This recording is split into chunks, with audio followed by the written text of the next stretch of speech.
Through the end of last year, rather, I should say, the unemployment rate for former service members who are veterans of the Iraq and Afghanistan war was nearly 10%.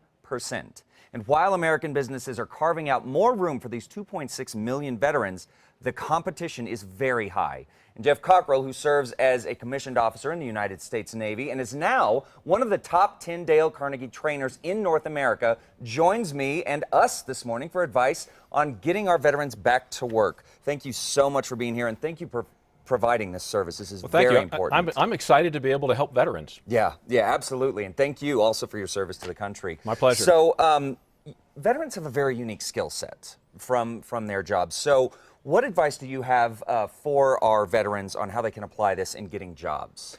Well, one of the great things about the military is it inculcates such great character traits: focus, discipline, commitment, loyalty, and it also comes with a set of behaviors that we get taught when someone goes through boot camp or they go through an officer training program.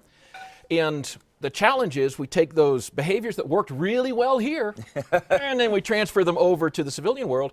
They don't work as well, but we don't know what else to do. Right.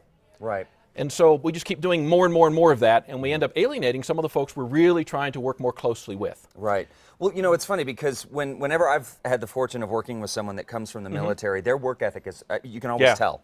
I mean, it just stands out. So what are some of the secrets that veterans, and I mean, really just any sort of layperson should know when they're applying for the next job? Well, one of the critical things about applying for a job is understanding that we're making a sale. And, I mean, if you're going to get, say, a $50,000 a year job, that's a $50,000 sale. Yeah, most people don't appreciate it that way. Yeah. They don't approach it that way. They think, well, it's just another job interview. No, we're making a sale, which means we need to do a little research and find out how can we help this group, because that's the next thing. They don't really care about us. What they care about is how can we help them or their organization be even more successful.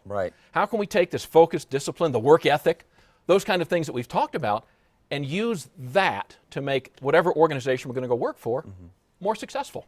That's a really great way of putting it, and you're right. I think most people don't think of a job interview as a sales pitch, really. And you know, we're selling this great commodity, which is of course our skills and our expertise and the service that we can bring. Now, so what are some of the common mistakes that that veterans or really just anyone makes when they go into a job interview? Well, so often it's easy to talk about, here's how great I am. I did all these wonderful things. No. What we really want to focus on is how does that apply to what they do now? And which means, again, think of it as a sale. Do a little research ahead of time, find out what works.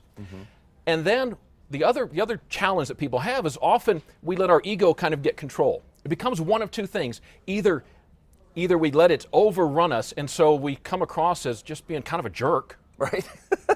Which we definitely don't want. No, it's a big exactly. mistake. Or the other side is we think, okay, I have to be really humble, and so we get really small.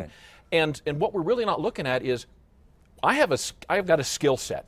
As a veteran, we have things we've learned, experiences we've had that give us a different perspective, give us some maturity, and we have to be thinking about how can I take what I have and bring this effectively to the organization I'm going to work for, and address it objectively. Okay. Well, so let me ask you, what are some of the common jobs that our veterans are applying for? Are we seeing very similar jobs that they're going into?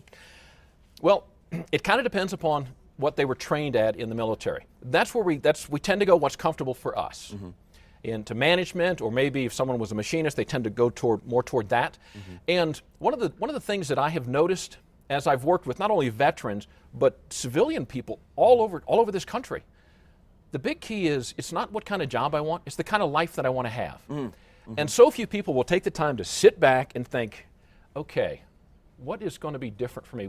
Not just the job, not just the career, what kind of life do I want to have? What life do I want? And when we get that, it's amazing how clear all of the other decisions become, because now we know here's the direction I'm going to go. Does this move me in that direction or not? And if it doesn't, then it's really not a good choice. That's great. Well, so there's a lot. This is very important stuff, and unfortunately, we don't have the time really to ingest it. So I want to send our viewers off with something really important. How can they contact you and learn more about this? Well, one of the great things that I'm in the process of putting together is a book called Getting Short. And when people are leaving the military, as their time gets short, they develop what's called a short timer's attitude. And we tend to look at the end point as, woohoo, now I'm getting out of prison. And so the phrase getting short let's take that and focus it past, okay? What do we need to do to succeed in the next career?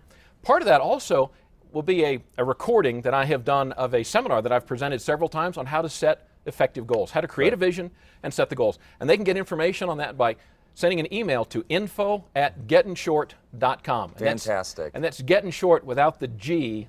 Gettin Short. So gettinshort.com. Thank you for your service, sir. My really pleasure. appreciate it. All right.